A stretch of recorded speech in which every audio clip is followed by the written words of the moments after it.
basketbolu, tomēr mans mājas. Es domāju, šis ir kaut kas daudz labāks nekā kaut kur citur.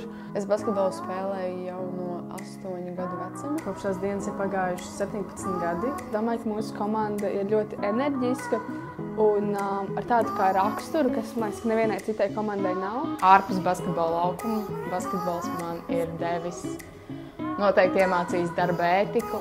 Tu vari visu izdarīt tikai ar gribas spēku, ka ir jābūt attieksmei. Šajā sezonā mums būs pilnīgi jauni un nezināmi pretinieki. Nebūs viegli, drīzāk būs grūti. Profesionālas komandas, jauna vide, jauna līga. Gaidu no katras meitenes riktīgu kapiņu. Gan jau būs kāds aizķeršanās, bet tiksim tam pāri. Es baigi nestos uz to, ka viņas ir pieredzējošākas, viņiem lielāka pieredze. Es vienkārši nākšu, cīnīšos un atdošu visu sev uz laukumu. Manuprāt, mēs esam gatavi šai sezonai cīnīties laukumā, noteikti nepadoties un darīt visu, kas mūsu spēkos, lai cīnītos par uzvaru katrā spēlē. Es jūtu, ka mēs katra gribam šeit atrasties un ka mēs varam kopā izdarīt lielas lietas.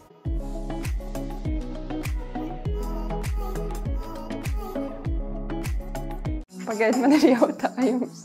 Kurā kamerā? Okay. Mēs varam sākt ar tiem jautājumiem, kas ir mēs varam. Ja?